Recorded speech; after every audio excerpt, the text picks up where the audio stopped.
Got some apologies for this afternoon's meeting. We've got Dr. Sokolov, David Stout, Rachel Robinson, Gail Fortsmeyer and Meredith Vivian, who were unable to make today's meeting. Obviously our declarations of interest are declared on the website, but we'll just go round the table to make sure there's no further declarations of interest. So if we started, Deborah.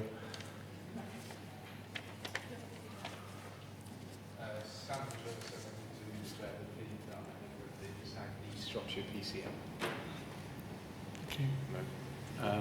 On that vein, I'm a member of the Shrewsbury PCN. The PCN you're a member of, though? Member of PCN. Yeah, North PCN. Accountable Officer for Telford and Wrekin CCG. I'm a member of Shrewsbury PCN. I'm a member of South West PCN. Nothing new to declare. Nothing new. Nothing to declare. A member of North Shropshire PCN, but it is declared. Nothing new to declare. Nothing to declare. I'm a member of North Shropshire PCN, but I've already declared it. Nothing new for me. No, thank you. Okay, introductory comments. There's not a huge amount to say this month, partly because we're now in Purda, so we've got a general election on the 12th of December. Obviously, throughout that period of Purda, the CG can continue its business as normal, so this is very much business as normal, and we'll be following the rules of Purda. So I'll move straight on to the minutes of the previous meeting, which is the meeting held on the 11th of September. And if we can just check those initially for any accuracy and corrections. So pages 1 through to 5. I've just got one on page 4, please. Item 8.19, Dr. Povey referred to paragraph 11 of the report, sought clarification that the CCG's control total had not altered from 12.5. That's fine. Mrs Skidmore confirmed that she had received confirmation that 12.5 was the target. Just to be clear that whilst 12.5 million is our control total, our agreed plan for the year was 22.9 million deficit. Thank you. Then pages 6 through to 10.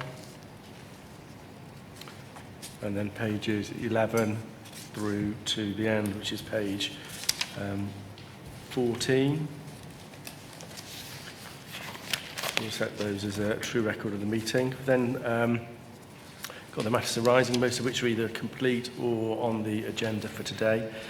So the ongoing one is matters arising 09112, which is for Mr Stout and Mr Davis and Mrs Fortsmeyer, progress strengthening the way the CCG interfaces with the regional commissioners and other CCGs in discussions regarding the West Midlands ambulance, and that's ongoing. I was just wondering if there was an update on that, or we'll say. Julian, shall I give an update in Gail's absence? Gail has held discussions with Staffordshire, Herefordshire and Worcestershire and come to a number of conclusions about what the more rural parts of the region want in terms of performance delivery targets and improvement in terms of how we develop community alternatives with the support of the ambulance service. And she's writing to the regional commissioner with the outcome of that call, stating that position for those rural systems, and she'll bring an update in the future as that progresses. Okay, thank you. The next two actions are complete. As is moving on to the second page of the actions, the top one's complete. So the next three were, first two for Dr Davis. The first one was about to follow up the information requested from South Reed Children's Cancer Performance and share with the governing body. Yeah, I've had some problems with Outlook, and I did actually email out the governing body, but it didn't go. I will resend that, but it was actually around very low numbers. The reason it was just one child that distorted that, and we have gone through the detail in planned care working group that Deborah attends. So that and I'll resend that email. Okay, thank you. The next one with the GP practices, we are working with SAF. As we said at the time, our problem is that we don't always have the latest information from the hospital to be able to pull better. What we've done since the last board family information. That will come through to David Whiting, who manages the RAS team, and we'll be able to incorporate that then into the updates for primary care. Okay, thank you. And then the next one is for Mrs Morris to look into delays in urology cancer treatment and whether there's any additional information available that would show the impact. Yeah, so the focus on urology waits has been quite high within the quality area.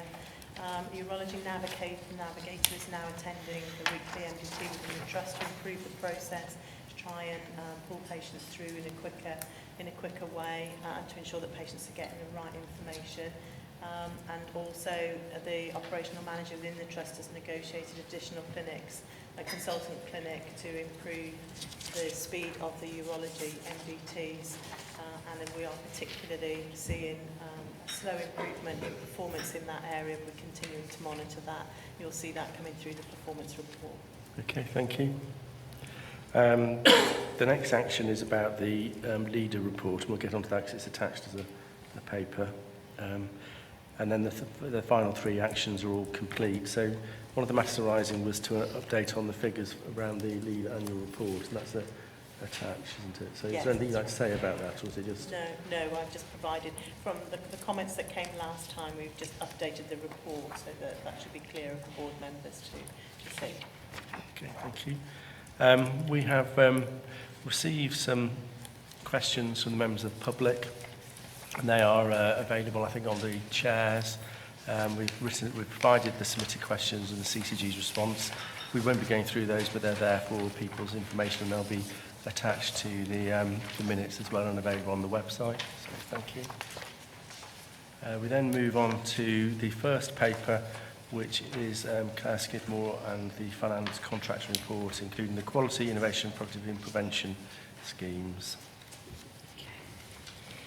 Thank you. So the report that you've got this month is our mid-year report. It gives our update on our month 6 position.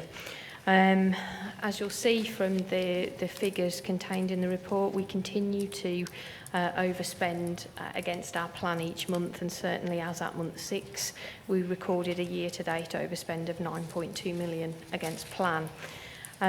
We have seen a deterioration of £1 million in our forecast outturn since the position that I reported at month 5, and that's unfortunate in the sense that some of the actions that we had started to put in place that would help to improve our position have started to come to fruition, but we've had some deteriorations in other areas that wipe those out and take us beyond the position.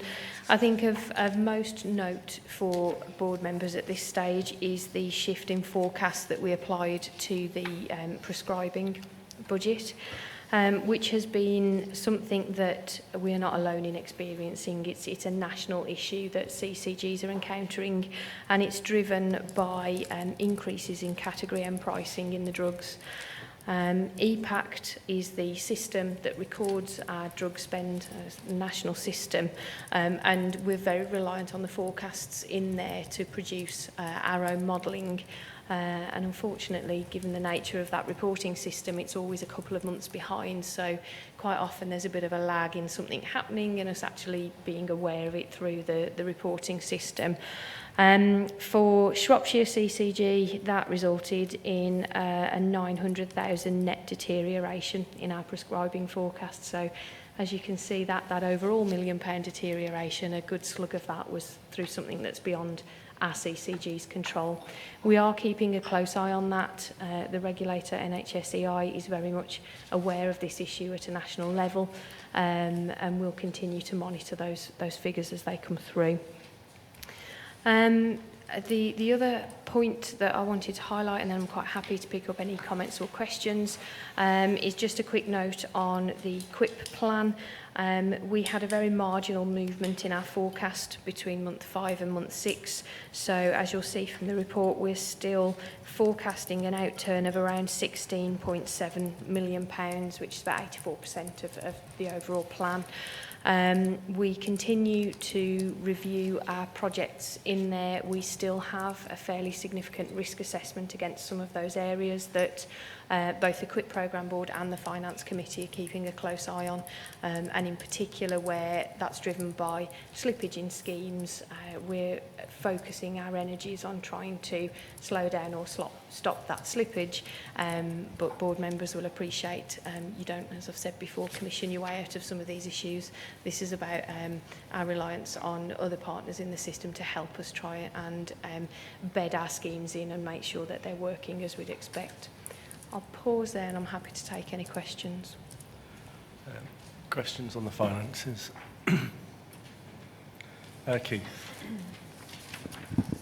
One of the concerns that I've expressed a number of times at the Finance Committee is about the pace at which we're delivering some of these schemes, and the slowness of some of the, particularly the transformational schemes, really concerns me, because it's not just about getting money out, which we obviously desperately need to do, but some of these would actually improve the services to the public so that they live better, healthier lives. And I just wondered what we were doing across the whole of the system to try and make sure that we are A, better at getting this done quickly, and B, better at being more accurate in terms of saying when these schemes will deliver, because it concerns me that, yet again, we've got schemes that are said to deliver at a certain point in the year, and we're falling behind that schedule. We are more likely to help us. Amy's not here actually, but Dave aptly named the SOS group, which is about system operational sustainability. So that group isn't there to replicate the programmes of work that are happening already, but it's got operational people in that meeting, and it's where we come together and try and unblock some of the issues that we've got, particularly around some of the schemes that we have. It's also at the moment considering some proposals around particularly our SAF and Robert Jones contract, where we've started to see overheating in some areas. So we've got operational people from those trusts in the room trying to look at how we might try and bring some of that overspend back. But to address your point about pace, which is absolutely crucial, at the moment that group comes together every 2 weeks with an intervening reporting cycle, because the partners in the system have recognised that we can't sit on our laurels with this. We've got to really push forward on making those changes. And even then, some of these things may not bite in this financial year, but we would see the benefit moving into next year. Thank you. Alan. So I'm interested in the West Midlands ambulance contract overspending. Is there any incentive at all for the ambulance service not to convey patients to hospital?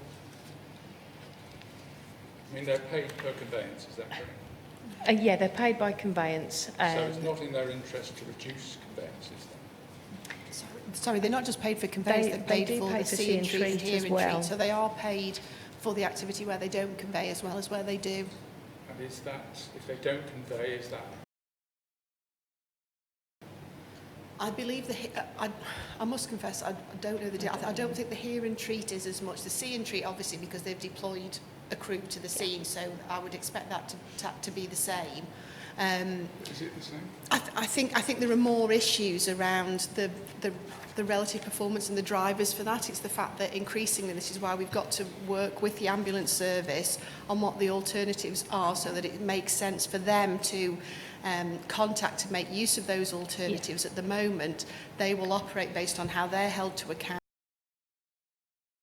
which sometimes can mean it is quicker for them to convey a patient than it is to access an alternative, and that's why we've got to alter those unintended consequences and make sure we've got the aligned incentives across the system. What I would say on that, Alan, is certainly anecdotally, ambulance crews very much try not to convey. They often will contact the surgery, ask us to review a patient, so I think they're definitely on side with that. Yeah, and the time on scene is increasing, which would also support that position. Yeah, I'm just trying to understand why we're overspending so much. We've seen a significant increase in ambulance conveyances this year, which is associated with increased demand of services in general. I have to say, Shropshire CCG, ambulance conveyances to RSH from the county as a whole are are the highest in the West Midlands over the past 18 months or so. We're not entirely clear why that's the case. I have to say conveyances to PRH aren't very far behind that either. So in RSH it's running at around about 20%, at PRH it's running around 15%.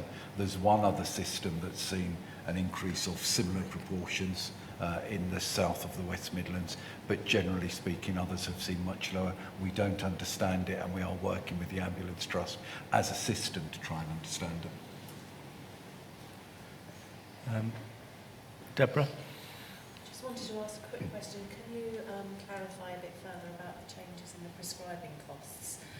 And is that something that we can influence as prescribers, or is it beyond that?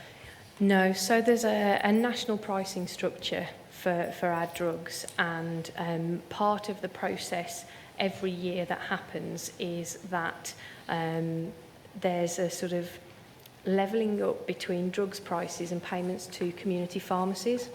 And some years CCGs have won, she says in inverted commas, and the shift falls in our favour.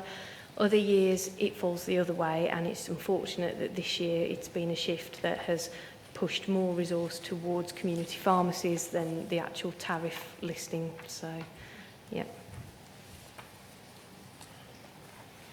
Any further questions? I've got a question, or a couple of questions. If I was in NHSI, I would say that our £45 million in year deficit wasn't good. Obviously, sitting here in Shropshire, I think we've looked at a lot of things, and I think our £45 million spent over our allocation. I'm sure there are some efficiencies, but the vast majority of it, when you look at it, it's actually hard to see how you can shift and change that without system effort and a change in the way the system sort of handles sort of money, really. So one was just clarifying for everyone around the reporting of the money, because obviously we're still reporting to our plan, not to our control total, but to our plan of £22 million, sort of £23 million deficit. And it was just to reiterate really the rationale behind why it's then reported as an unmitigated risk. Okay. So as part of the reporting regime for both trusts and CCGs, which has now been harmonised this year, we used to have separate, slightly different regimes, we are unable to officially change our forecast position without it going through a very strenuous process, not least that we as a governing body absolutely recognise we have done everything that we can to control any movement away from plan, and that we're very clear about the actions that we can take and how far that might bring us back. That position then has to be also endorsed and signed off by our regional regulator, NHS EI, and that as a process can only happen on a quarter end. So we had opportunity to review our position for Q2 at month 6, and certainly through the conversations that we had both at Finance Committee and you'll recall in our development session, we didn't feel confident to be able to nail down a number at this point in the year that we believe would not move again by the end of the year. And the biggest reason for that was that at the same time, staff are also going through the same process and the same consideration, and they drew a conclusion that they hadn't got to a place where they were confident in fixing their number yet either. So it would be imprudent of us as a commissioner to try and fix a number when our core provider hadn't done that for themselves. So certainly the conversations that we then had with NHS and EI, they supported that action, and we're now looking to, and through our conversations with them, making that application ready for our Q3 position. And we're just in the process of drawing up the timelines with them now to make sure that we give ourselves plenty of time to give due consideration to that position before we put that case forward. Okay, no, thank you. I've got a couple further points. Last year, as myself and Simon Freeman as the AO and yourself were called regularly at least once a month to meet with the regional team to be challenged about what work we were doing around our finances and around the system performance. Now that isn't happening now. That seems to have stopped, and obviously they're addressing them as system meetings, and you're going with the other system CFOs and with the system accountable officers to NHS and I'm just wondering, what are they saying to you there? What's the feedback to the system there? Okay, so the good thing, I think, from our point of view as a commissioner, is that NHSEI are recognising that this isn't something that we're going to resolve ourselves in isolation. So very much when we go and sit in front of the Regional Finance Director, the line of questioning, in honesty, it's the same line of questioning we've heard before in terms of, do you understand what's driving your position? Are you clear that you are doing all that you can to try and halt any creep in our numbers or pull back any areas of overspend? And obviously they're then asking for, you know, what's your recovery plan? What's your timeline for things coming back? It's set in a context of it's not just the CCG's problem to solve. We've got to have our providers with us. So that is proving more helpful, I have to say. And one final thing is, obviously at the last meeting we talked about what more could we do as a governing body, and we had a governing body development session where we looked at the financial challenges and what other actions we could be taking. Is there anything, we've done that now, and now we've done that piece of work, what are the next steps and what more should we be doing as a governing body? Because obviously we have an expectation to bring our financial spend down in line with our medium-term plans and to get back towards a balanced position, which is a number of years away. But what else can you see as the next steps being for us? I think from my point of view, it will be helpful, at least, for the governing body to receive and comment on, input to the recovery action plans that we're putting into place. So we've got our PMO structure, we've got very clear governance around how we manage our projects and how we monitor their impact and effectiveness. We're just going through a process of refreshing those at the moment, not least because we've input a next phase of information into the system plan. So again, through our usual governance, this will happen anyway, but I would expect that over the next few months and through our finance committee, we will be bringing to governing body the next phases of those action plans. So support for endorsement of the items that we've put in there as an executive team will be really helpful. Okay, thank you. Thank you very much. Are there any further questions? If not, we're asked to note the financial position of month 6, note the challenge for 1920 and the urgency required around developing the mitigations to the risk of overspend. So, thank you. And we move on to the next paper, which is something with the Governing Body Assurance Framework update. Thank you. There's nothing particular on this version of the GBAF that I would particularly bring the governing body's attention to. I would, however, note that the current version has been reviewed by executive... Can you speak up a bit? The audience can't hear you. Sorry. Microphone on. Is that better? Ooh, yeah. It's a bit loud. Shall I start again? There's nothing particular on the current GBAF that I would bring to the attention of the governing body. However, I would note that the current version has been reviewed by the executive directors and the audit committee, and the actions that were identified in the July governing body meeting have been completed. Thank you. Are there any questions from the board around the Governing Body Assurance Framework? No, if not, we're asked to just review the detail and consider the risks highlighted as it affects our business. Thank you. We'll then move on to the next report, which is Chris Morris and Julie with the Performance and Quality Report.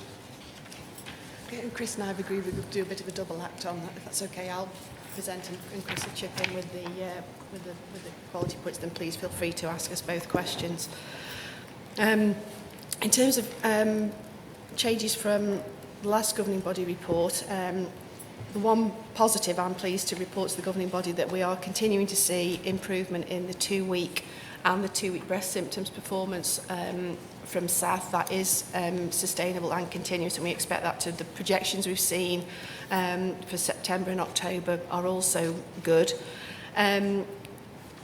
The trajectory for the 62-day target of 85%, unfortunately, the best the Trust can commit to is 83% by the end of March, and that's limited by the access to the urology, in particular the second robot that's required at UHNM.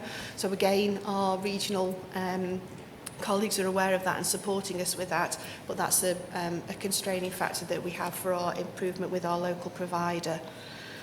The other obviously key performance area that we're still struggling with, as you'll note, is our accidents and emergency performance. Again, despite having seen small shoots of recovery in July and August, unfortunately performance dropped back again in September. And again, this was a direct result in terms of increases in demand and particularly increasing ambulance conveyancing. There is a system chief executive meeting with the ambulance service on Monday, the 18th of November, and we're hoping that as a result of that, we'll be able to agree what system action could be taken and how we get some dedicated operational support from WMAS to look at how we can reduce that locally. Although we had one 12-hour trolley wait in September, I do need to inform the governing body that there have been a substantial number of 12-hour trolley breaches in October, and also at the moment we're having sustained pressure at Royal Shrewsbury and Princess Royal over the past 48 hours and have had some more 12-hour trolley breaches, so I thought it was prudent to bring that to your attention. The other performance metric that's deteriorated as a direct result of the increased volume of ambulances, the handover delays. Again, we have been struggling to get the engagement of the ambulance service to drive that handover improvement plan, and we have raised that with our colleagues at NHS and I, and again, hopefully we'll get some support to take that forward from the Chief Exec meeting on Monday. The other consequence of the ongoing pressures and bed pressures is the deterioration around the referral to treatment target. We are seeing that continuing to deteriorate, although the Trust are maintaining clinically urgent and all cancer treatment. We are managing to work with the Trust and keep under scrutiny the long wait, so we're avoiding any over 52-week waiters, and the look forward on that is also positive. And we continue to work with our colleagues in out-of-county providers as well for that, to ensure that none of our patients, even if they choose to go out of county, will breach that 52 weeks. As we said here, workforce remains the key quality concern at SAF, and I know Chris and a number of colleagues have been involved in an extraordinary meeting. And although we are seeing some improvements, particularly in middle grade and nursing, it only happens in a very small and incremental effect, so we're not going to get a kind of big bang that's suddenly going to take our issues away. Unfortunately, it is very, very slow. And then we've also had a piece of work that's been done with the Midlands and Partnership Foundation Trust as a result of us noting an increase in unexpected deaths. And they have completed a themed review which has been reported back to the CQRM and has identified that because they've seen a similar increase across Staffordshire, there's a piece of work to be done across both there that again will report the progress of that to a future governing body meeting. And then finally, again trying to end on a positive, the other area where we have seen some improvement is around our looked after children's services, which we know have been a concern for some considerable time. And we are ensuring that health passports are now being offered, although the uptake remains low. So we're obviously continuing to look at how we can improve that uptake. Thank you. Okay, thank you. Questions? Panola? Hi, I might be behind the curve a bit, particularly as I seem to have visited a lot of cities, starting with the letter L in the last couple of weeks. But I just noticed that the quality report's a little thin regarding community quality issues, and I know that there were a number of care and quality issues that had been picked up with the Community Trust, and that, but I'm not sure about the outcome of that or what's happening next. So last month we had the Strategic Commissioning Board meeting with the Shropshire Community Health Trust, where the letter that we'd previously written was fully discussed. I think it was positive in that they did field their senior directors, and we did have a very constructive conversation around the points that we'd identified of concern. They did commit to take forward some positive steps in terms of a greater transparency of the workforce, which I think had been a struggle for us. They committed to work with us on the community equipment. They all of the issues that we'd identified, the 7 points, they agreed to progress more jointly, and I think we had the meeting in the spirit that this was about how we moved forward to work better together, and I think there was a real commitment that is the way they want to work with us, which was positive. Thank you. Questions, Keith? The 62-day cancer rate really is of concern, and I know it's probably a bit out of date, but we did see some graphs that showed that SAF's cancer performance on 62-day wait was amongst the worst in the country. Is that still the up-to-date position, do you know? No, I think their 62-day performance, we obviously had the hit when all the 2-week problems were feeding through into the 62 days. My understanding more recently is that their 62 relative performance is improved.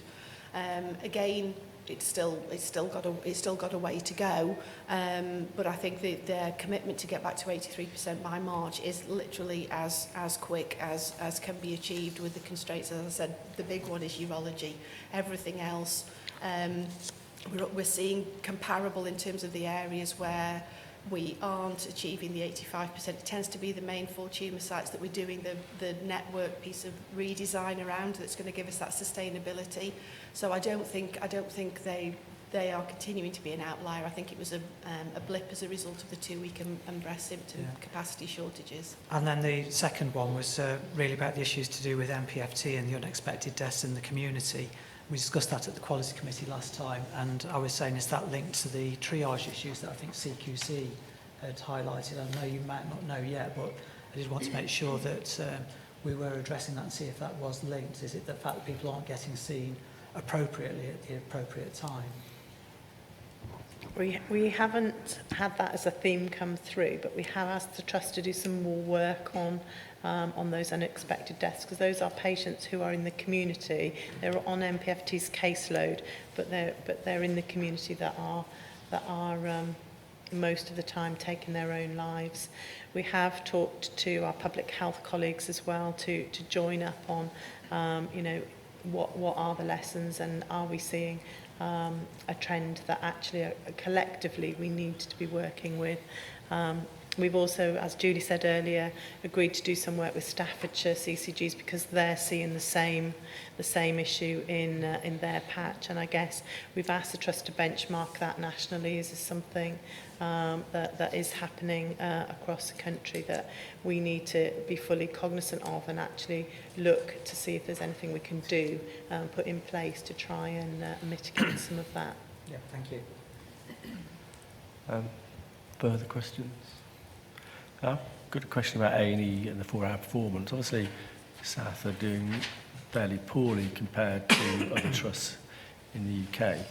And in the past, we've had quite regular updates about what actions are being taken. Obviously, we tend to focus more thinking about the future, about A&E, thinking about Future Fit and UTCs and everything, and don't spend as much time talking about A&E performance. I was just wondering what actually is being done at the moment to improve South's A&E performance, because we do seem to be constantly in those bottom handful of trusts. Yeah, and I think the areas as we cover in the report, the priority areas that we've talked about, well, the main one that South are doing, as we said, the biggest issue is the workforce, and we know that there's a lot of work going on there to support that. The other probably main one is around systems and processes. We are seeing they are implementing the same-day emergency care and optimising the short stay to try and, again, maximise the kind of flow out of ED and minimise the pressures there. There's another piece of work that we were briefed on at the regional escalation meeting last week that Edwin Borman is undertaking, around, and I know this is a subject that's close to Alan's heart, is around how do we get more ownership of the specialties of their patients when they present to ED, and potentially get them to take those patients directly and to take the pressure off the emergency department. I think they are the ones that are actually helping to manage the patients more effectively within the hospital. Clearly, from the 2 CCG side, what we're trying to do is to look at the causes of the demand. And as Dave mentioned, we have got this issue around increased ambulance conveyances that we really do need to understand. We are hopeful that now that the ambulance service has taken over the function of NHS 111 across our patch, that having a better clinical assessment of that demand should mean a reduction in conveyancing, which should take the pressure off.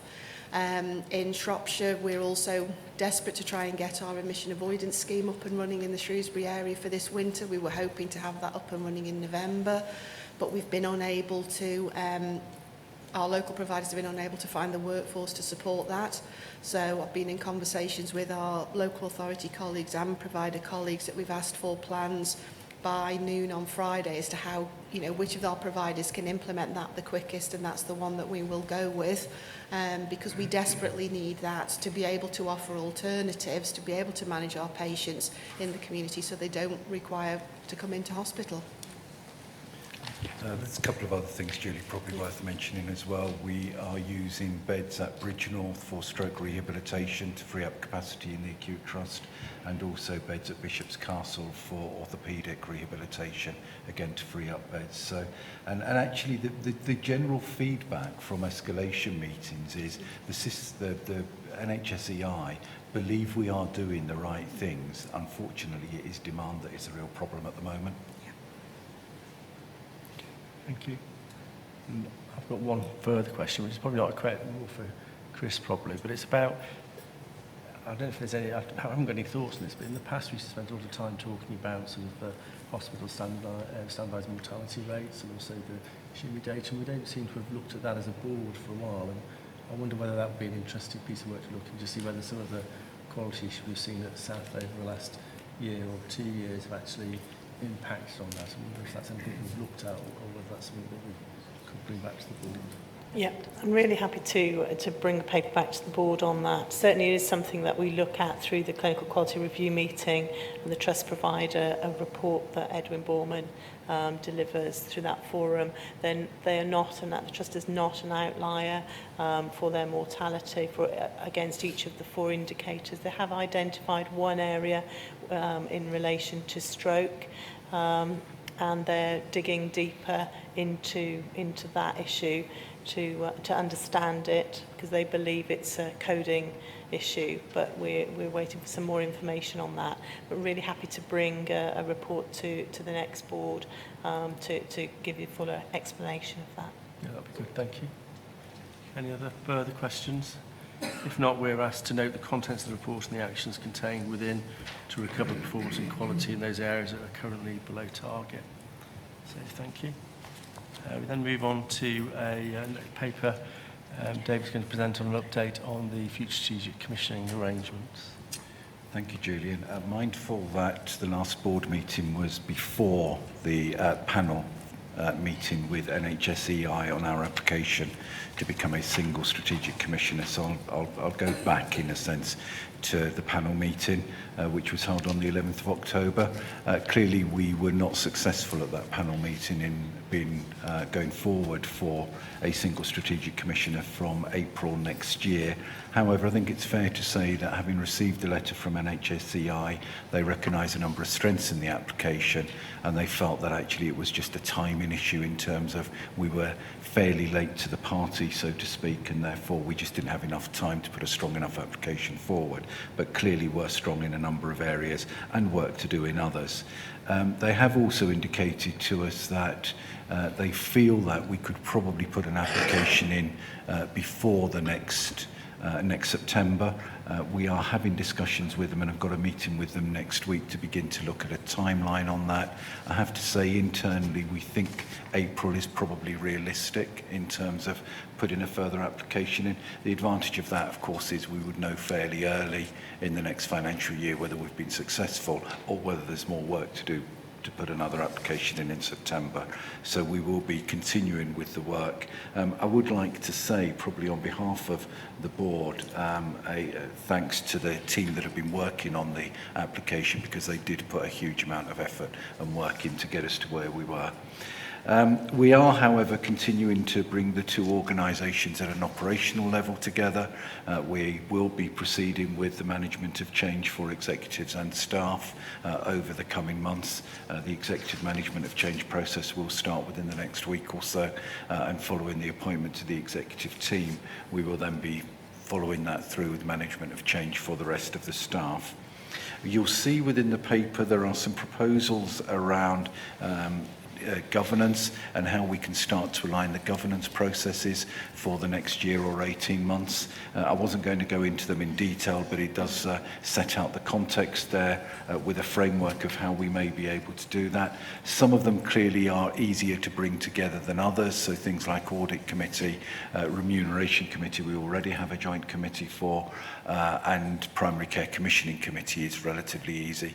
The one that's slightly more complicated is the two CCGs have different structures around their committees for performance, finance and quality, and we're just working through the logistics of how to do that. I think that would probably end up being two committees rather than the single committee that's in Telford and Wrekin at the moment. We have reached agreement that at a point in time, which we've still to determine, the business day for the two CCGs will move to a Wednesday. I think that will make it easier, certainly for the executive team, to manage diaries in a way that's more helpful. But actually, I think it also then enables joint committees to work in a different way, because actually all of the clinical board members and lay members will be working on the same day, and so clearly that's advantageous. So that's probably all I was going to say, Julian, but happy to take any questions. Fine, thank you. Questions we've got. Keith? I'm supportive of the proposals that are outlined in the documents. I think they make a lot of sense. The one area that I've got a query on is about the locality committees, because as we move to primary care networks, I just wonder, does that change the focus that we would need to have in the future, and do localities still make sense then? I think we've still got to consider that as we go forward, Keith. I think it's fair to say in both CCGs at the moment, the PCNs are in a very early developmental phase, and I don't think they're there yet in being able to take that forward. Clearly, as part of the operational function, as we move forward from next April, we will want to consider how we engage with the membership across the whole of the patch. I don't envisage changing the locality structure at this stage, because I don't think that would be right. But I think PCNs could be a different vehicle in the future to continue with that member engagement. Thanks. I don't know whether one of the locality chairs wants to comment, but obviously the localities, we try and run them about the commissioning function, and obviously we try and separate out the provider roles as GPs, and there's a provider forum. Obviously, as we move towards the strategic commissioner and we have place-based commissioning, then again, that again increases the move, I think, towards the sort of PCNs and away from the localities. But obviously, the CCGs are still membership organisations, and there needs to be a way that the CCG members sort of feed into the actual governing body and the way the CCG works. One of the things we were at one point going to do was redesign our constitution to better reflect that. And at the moment, one of the reasons why the diagram in Appendix 2 and for the different governance structures of the current CCGs looks a bit different, is obviously our localities are shown as subcommittees of the governing body, whereas obviously Telford and Wrekin single locality is shown above the governing body. I think that's more where we see the localities should be. So I think in the future, as we move towards strengthened PCNs, I think PCNs will, and then into sort of ICPs, there will be a role for PCNs within the ICPs around the localities. Yeah. And the CCG localities will be much more about the strategic commissioning and how they relate to the strategic commissioning function of the CCG. I don't know if any of the locality chairs have given it any more thought or anything, or want to comment anything about that. Because it's still working out how it all fits together. I think there still is a place for a forum, but, and what actually goes ahead, I don't know, because the PCNs don't match the localities anyway, so therefore there is an overlap. I think it's at the moment we're commissioned and we aren't commissioned. There are parts where we are doing a little more provider bits, but I think it's a work in progress, and I think at the moment we do need them because the PCNs are in no position to do any of these things either administratively or financially or legally. So at the moment there is a place for them, and it will change as things develop. But it's a good point. One of the disappointing things about NHS England not allowing us to go ahead to a single CCG from the 1st of April 2020 is that we essentially have to do all the work we were going to do for that, but do it as two separate CCGs. It actually makes it a lot harder and a lot more complicated to do.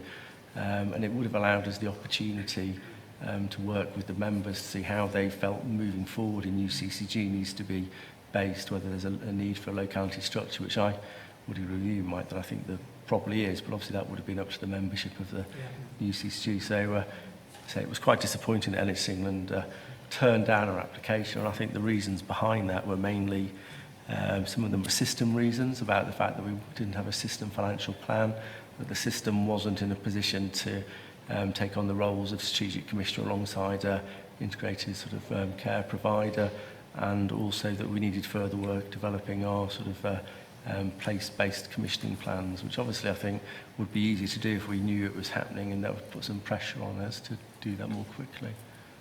Mike? Yeah, we've already started making cross-party alliances anyway, because Katie's like a voting pack. Are you going to stand down? Yes, shush. Katie's already gone to a meeting over at Telford regarding the cancer things. Deborah and I have been trying to be very proactive, try to liaise with them regarding going to the forums as well, so we actually have a better understanding, and vice versa. Fortunately, with everything that's been happening, circumstances have not been very amenable for us to do that. But in the future, I think certainly Deborah and Matthew and I have been very keen to pursue that further and actually try and liaise better links with the Telford Forum as well going ahead, because we still feel there's a lot to learn from Telford and vice versa. And I think irrespective, I think yes, I agree, it'd be better if we'd been in one organisation, it made life far simpler, but I think we should still pursue those plans. Okay, thank you. Any further comments or questions about that? Otherwise, we were asked to note the outcome of the application where we were turned down, note the risks outlined, consider and improve proposed changes to the CCG committee structure, and note that further amendments are required to the CCG's constitution in terms of reference to facilitate this proposal, and they'll be presented at the next governing body meeting in January 2020 for approval. I suspect that might be quite a push to get them ready for January. The team are working very hard to do that, Julian, and that's the aspiration. Brilliant, thank you. I don't think we've got fresh coffee yet, and it's still quite early, so we'll move on to the next paper, which is the CCG, an update on the CCG strategic priorities. Thank you. The governing body will recall that in June there was a development session to look at the priorities for 1920. These were then considered and agreed through a mechanism to create a shortlist. I don't think there's anything particularly surprising around the priorities down there, particularly around some of the key areas where we know we have concerns around urgent and emergency care, mental health, workforce challenges, particularly in primary care, planned care and cancer.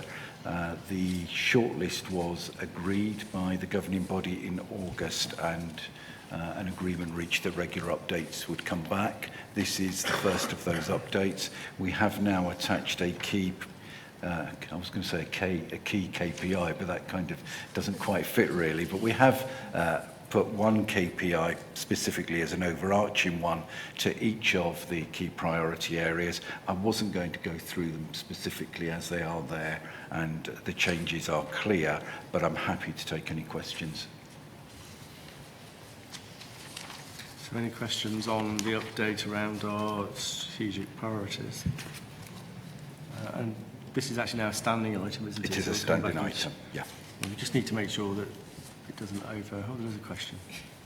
That it doesn't overlap with some of the bits that comes back through the performance report. We've been talking a lot today about working as a system, and I just wondered what work or what progress has been made about ensuring that our priorities and those of our other partners in the system are aligned or coming together.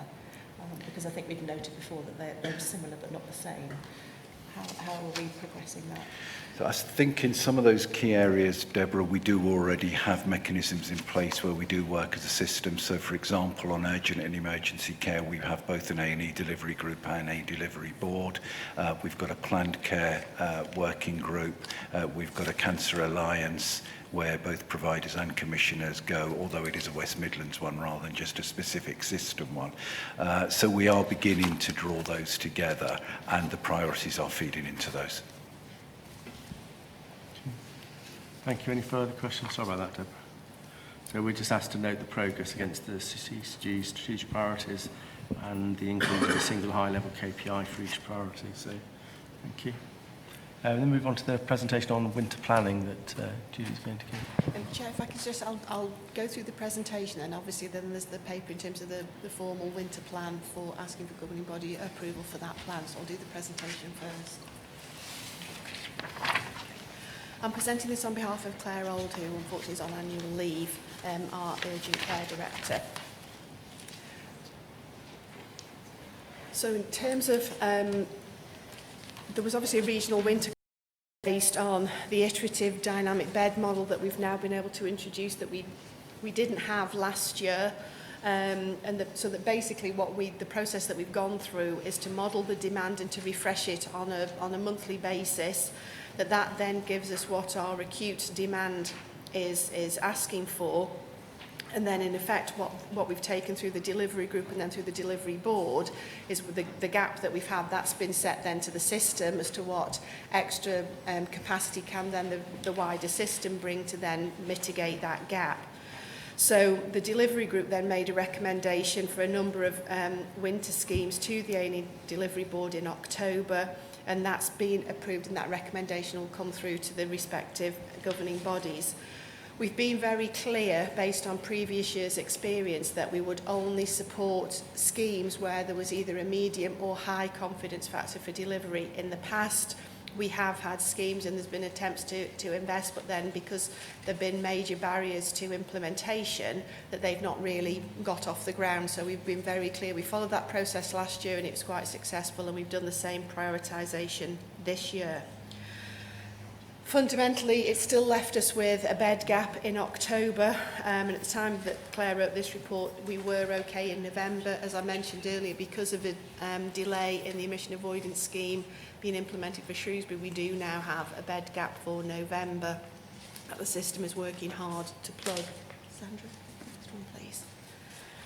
So this then takes you through the process. As I said, initially, the bed modelling shows us that actually if we did nothing different and we just manage the demand that we expect over the winter against the bed capacity that's currently at Princess Royal and Royal Shrewsbury, that phase one table would give you at the maximum a kind of bed gap of minus 84 in October and up to 114 in January. The phase two was then for us to come up for our winter plans that helped to mitigate that, and that comprised of four things: either additional acute bed capacity, and you'll see that there are plans to increase that capacity, to do what we can to reduce demand, to maximise internal flow, to make the best possible use, and that's the kind of optimising the short stay capacity within the trust. And then, of course, complex discharge to get our patients out of hospital in a timely fashion. 20 of the schemes that we've identified have got high confidence of delivery and 7 with medium, and that's what we've recommended we take forward. Sandra. That's at a summary level, when we are at the top line shows us the bed gap, and then we've summarised the schemes by the 4 categories that I've just outlined.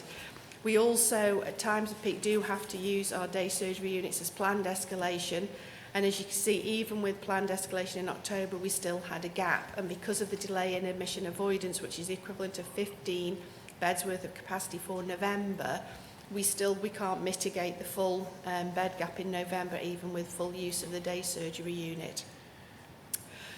Next one, please.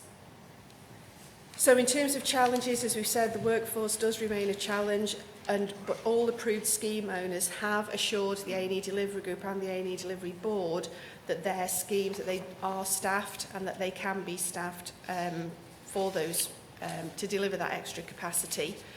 I've also mentioned earlier in the meeting that we do continue to have challenges around engagement of the West Midlands Ambulance Service in the wider winter planning, and also the process of redesign, and particularly that management of demand continues to be a challenge. But we said hopefully no pressure for Dave for the accountable officers meeting on Monday, but we are hoping for some improvement as a result of that. The other big area that has put our capacity in October and November particularly under pressure is the delay in Ward 35 at Shrewsbury and Telford Hospital, and that being delayed now until January. Clearly, having that capacity of 35 beds, had we got that, certainly from the original date about November, we'd have been in a much better position. So then in terms of next steps, this has been consistently, this presentation and the plan has been circulated to all system partners and should be going through their boards and governing bodies during November for sign-off. So again, I think hopefully for the first time all system partners have had, they would always have the same plan, but we've had a consistent presentation and key messages that have gone across the system. Thank you. Thank you. So we're taking questions about both the presentation and the paper you presented as well. June.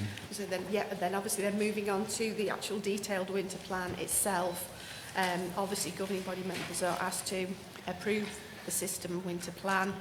And I said, on top of this, we have just been notified by NHS England and NHS Improvement of some additional monies that may or may not be available to us. So the system worked very quickly within 48 hours this week and has resubmitted a plan. We've had some feedback this morning and have asked to submit for some more. So we're turning that around this afternoon and we'll get that back this afternoon. I would, as I always would, say a word of caution on that.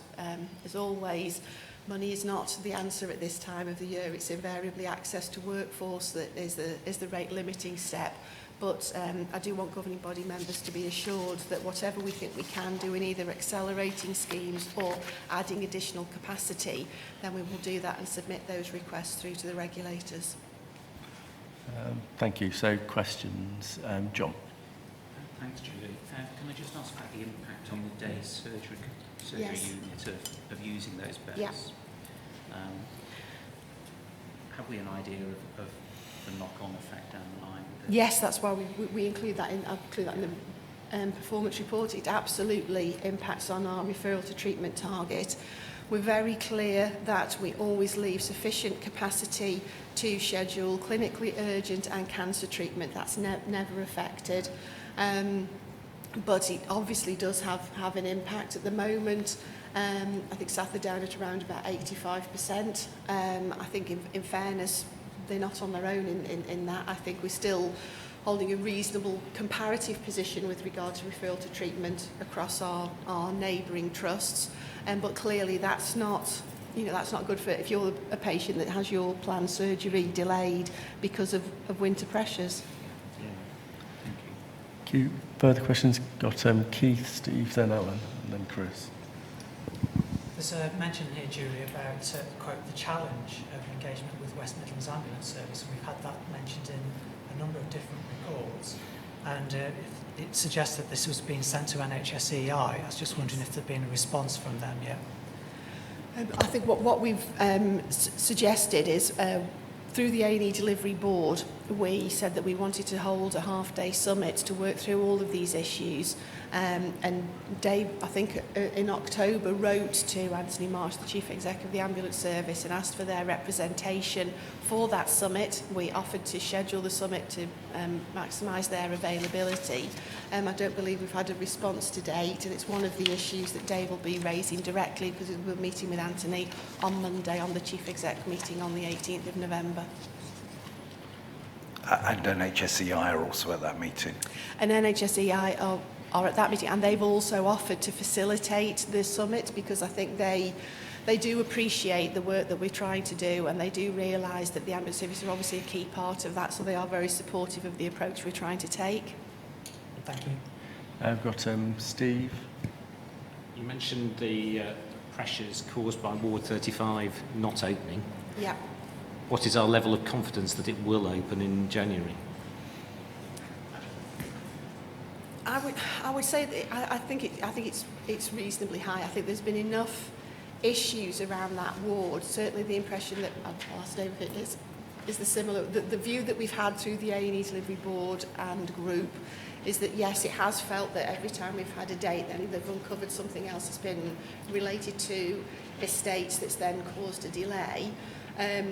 To the best of our knowledge, I can't believe there's a category of building work that hasn't been a problem. So I think they have literally covered all bases from health and safety to electrical to structural. There is nothing else left. On the positive note, we have had confirmation that they have got that staffed. So I think that was the remaining risk was around. It's great having the facility, but can they physically staff it? Because it is going to be a therapy-led ward, they have confirmed that they have got the additional staff starting in January. So I think we're as confident as we can be. They have been given the capital allocation for it, Steve, from NHSEI, and the building work is proceeding. We check the progress on this at every A&E delivery group every fortnight, and we are consistently being told it will open in January. Alan. Thanks, Julian. I'm particularly interested in the ease with which South can discharge the community. Mm-hmm. And I've been impressed by the service provided by the Prestige Nursing Service. South to Home, yes. South to Home, which allows South to send home suitable patients at very short notice and for them to receive care from the Prestige Nursing Service. Yeah. If you've got any spare money, could I suggest that we make more use or greater use of that service? That has been an option open to SATH in terms of the bid that they've put forward. Sure, but as we've got extra money looking for somewhere to go, could we suggest that to them? Yeah, we have done. We have done. What they put through is for them. I would say, and I've had this conversation with you, that I think we use that. I think as I've said, I think we have to make sure that it's integrated into the full daily hub process, because we have had examples where patients have been discharged on that service that our local authority colleagues have not been aware of, who could still have been discharged within that 24-hour period. So I think what we've asked for from Shrewsbury and Telford colleagues is that we build that into that daily hub process so it's visible to all members of the system as to where the patients are being discharged to, so that we can make sure that they're picked up and managed appropriately, and that is in place from this week. We've absolutely said unequivocally to SATH that we appreciate that at times of pressure they will need to discharge patients earlier and use that system. And both local authorities support that and have accepted the challenge that whilst, SATH will fund that and they can ask for the extra money on that, it is then the responsibility of the local authorities to then move those patients on within the 48 hours. So, and that has been accepted across the county. I accept what you say. I just wouldn't want the hub to be an obstruction. Not at all. To more rapid discharge. No, not in the slightest. No, believe me, that it's not. We are actually now medically fit for discharge list and discharge. That's right.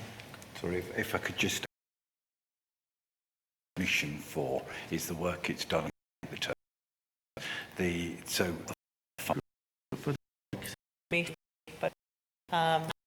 that will hit our budget. So we know when the hospital is full, they will use the fast track process to get patients out, usually so that they go to the place where they wish to end their lives. So I think it's important that that is factored into this plan, because as the pressure gets tight in the trust, that area of spend will increase for the CCG. So we need to be factoring that into the bid that's put forward, absolutely. And I think clearly it's the right thing to do for patients. And I've also been thinking, I think on our, if it's all right with you, I think we should think about our winter dashboard. What we always try and do is have the metrics that that are able to measure the impact of the schemes, and I think we're also keen to have balancing metrics. And I think if we add the number of fast tracks for both sides of the county onto that dashboard, it gives us that helpful balancing metric, and it not least will put in the issue around the financial consequences of that through to a bid. But I think as a balancing measure, it would be helpful from a quality perspective as well. Yeah, it's just about managing the unintended consequences of an action in one part of the system. Yeah. Thank you. We've got Colin, then Mike, and then myself. Until I read the paper a couple of days ago, I'd not heard of stranded patients. And now David tells me there are super stranded patients. I wonder if somebody, Julie or David, could explain to me and perhaps others in the room what exactly these are. It's, as Dave says, it's a horrible term. What it actually, the definition of a stranded patient is one whose length of stay in acute hospital is 7 days or over. And a super stranded patient is one that's 21 days or over. And the irony is sometimes patients are genuinely poorly, so they're not really stranded. They are poorly and still actively receiving care and treatment. But it is, unfortunately, it is a national definition and measure. So is it a slightly kinder way of saying bed blocking patients? No, not necessarily, because I think in terms of what you would term as the ones who, they're what we call the delayed transfers of care. So they are literally the patients that are ready to leave hospital, that there's some other issue causing them to still be in an acute bed. Where you have stranded and super stranded, that's more a measure of how efficiently and effectively the hospital is kind of processing that patient through their treatment and pathway of care. I think that's probably a better explanation of it. Okay, thank you. If that's helpful. Mike. That's how I think Sorry, of it. this is anecdotally, we're still in support of quick discharges. However, we still see that it's post-midday appointments. Yes. We're also not getting full notifications. If people get sent home at 3 o'clock in the morning, we usually have issues about them suddenly ringing up saying we've got no drugs, which therefore is putting an impact onto the GPs the next day, because half the time we haven't got the document to know what the hell they will put on. We hope that the new respect forms will decrease one part of the burden, which I think will be very useful to us, that we're not having to rush out after people are discharged. So we still support it, but I think still communications at times are poor. It's a good point. In the pre-midday discharge, we know is still a challenge, and again that was raised at the last escalation meeting, wasn't it, Dave? It is something that the Trust need to do more work on, and that includes their work on criteria-led discharge, which they're still trying to progress, because that's actually the solution. If you had criteria-led discharge, so that a number of professionals could discharge that patient rather than waiting for a doctor, then actually that would make a significant difference. Okay, I've got a couple of questions, 3 questions.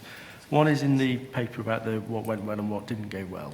What went well was in Shrewsbury was the handover nurses. Yeah. What went badly is the HALO, which is the hospital ambulance liaison officers. Now, what's the difference between the roles they do? Because I thought they were very similar. That they. No, I think that's a common misunderstanding. The handover nurses are basically there to clinically cohort the patients where they've been taken off an ambulance and can't care. Absolutely, and that's why we make sure that they've also implemented kind of reverse queuing for patients. Those handover nurses also help to facilitate those patients to have an assessment of their clinical need as soon as possible, so that again we manage risk and optimise a sort of care for those patients. The ambulance liaison officer, or HALOs, to be fair, are very much what they were supposed to do was to put some challenge into the ambulance crews in terms of potentially if they were conveying patients that maybe could have been dealt with in a different way or didn't need to come to hospital. That was meant to be a kind of peer-to-peer sort of challenge from the HALO to the paramedics. We found that didn't really happen.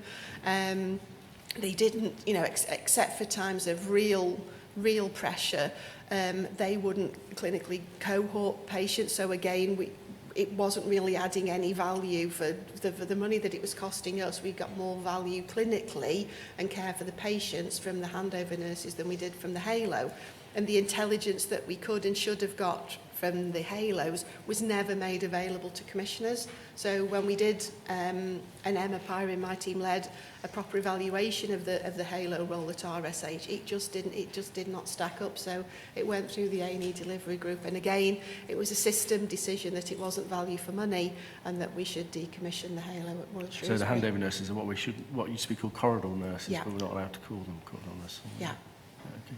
The second question was about, just on that page 7, the second point about what didn't work well at South in Shropshire CCG. And obviously, there's a lot of thing in the press about how the NHS winter really lasts all year now, doesn't it? And that winter demand is high. And there's the point about what didn't go well was having to withdraw the schemes at the end of the winter when the money ended in Easter. What have we done this year to prepare our providers and our system partners for the fact that the winter money does end at Easter? Or well, what we've again in terms of the winter plan, we by doing the forward view in terms of the demand and capacity, that's put us in a better position in terms of what we see the position being in March. And at the moment, there is certainly, we start to have schemes where we can take off because the capacity balance we've got, as we said, we've got Ward 35 that comes on. We've got a few things that start to improve the position that will enable us to get out of those schemes. We have also planned for certain key schemes, and within the latest bid that we've just put through to NHS E&I, we have extended them to the end of April, so they do get us across the Easter period as well to try and alleviate the problem that we saw last year. But fundamentally, the winter pressures money that we get is non-recurrent and finite, and we have to try and manage that as best we can. And we have, when we have had to stop schemes when when the funding's no longer available. But presumably, if they can demonstrate savings, they may continue. Oh, if there was an investor save, absolutely. But typically, these aren't, obviously, with the exception of the demand management that have that option. The other things are just literally additional capacity and help us managing the pressures. So that, in effect, doesn't deliver a saving. That's just us managing the increase in demand. And one final point, I think it is in here briefly, but obviously in the long-term plan, and also in a letter that I had recently from NHS England, it was about making sure that the 2-hour community response was in place. Yeah. And I think that's mentioned briefly in here, isn't it? But I was wondering, is there anything more you can say about what we're doing? Because obviously there isn't a 2-hour response at the moment. No, that's one of the criteria and one of the key elements that we built into the future model of care within our care closer to home. Obviously, our ability, that's clearly down the track in terms of implementation. But it is one of the things that we've built into there in terms of a key requirement for that model. I mean, in fairness, we'd got it in and then it came through in the national requirement, so it was something that we'd already factored into our new model of care. Our challenge, as Keith alluded to earlier, is our system's ability to be able to implement transformation. So it's there, it's our absolute commitment that we need to deliver that for our system. The devil, as always, will be in how we operationalise that over the next 12 to 18 months. So would it be delivered for this winter, though? No, not for this winter. It was never planned for this winter. No. However, there would have been some mitigation for that through the emission avoidance scheme. That would have, but, yeah. If we can get it. If we can get the government sorted on that. That will have a 2-hour response. Any further questions about the winter plan? Otherwise, we are asked to recommend approve the system winter plan for 1920. So we can take that as recommended. So we move on to audit committee report and then a follow-on paper, which is about the appointment of the external auditor. So, Keith. Well, hopefully, I've written the report, so it's quite straightforward. I'd just like to emphasise a few points. One was it was an amazingly positive meeting, and I can't remember in 5 years ever being at a meeting which was so deluged with good news. I almost had to pinch myself to make sure I wasn't having a dream. But it was very reassuring to get so many positive messages, particularly like the action on outstanding recommendations, which those with longer memories will remember was a particular issue that we had. 2 internal audit reports, one which gave us significant assurance, one gave us full assurance, which is really quite rare. It's so rare that the internal auditors have a separate process to make sure it's absolutely warranted. So they were definite that we were entitled to that. And I think that reflects a lot of excellent work from staff at the CCG to make sure that we dealt with action plans and got our arrangements in place. Slightly frustrating that we were hoping to come with the answer about the mental health investment standard, because we finished our work, but because of delays across the rest of the country, we can't formally tell you what the external auditors are going to say. But if I just say we're not expecting to have anything of any significance to report to you, that's probably as much as I'm allowed to say, I think, isn't it, Claire? Yeah. So a very positive meeting, and I hope every other audit committee is similarly positive. Okay. Thank you. So if any questions about that paper, otherwise we're asked just to note the content of the report. Right. Thank you. Keith. And then we move on to Claire Skidmore, which is the process of the appointment of the external auditors. Yep, thank you, and this will be very brief as well. In recent times, CCGs have been tasked with appointing their own external auditors. It hasn't always been the case, and there's a bit of governance that we have to have in place to make sure that an independent panel can make recommendations about the appointment through to the governing body for sign-off. We did have a process the last time we went through this process as an organisation before my time, and we had a joint panel that met and went through the procurement with Telford CCG. Unfortunately, what I've been unable to find is the terms of reference that really gel together all of our governance.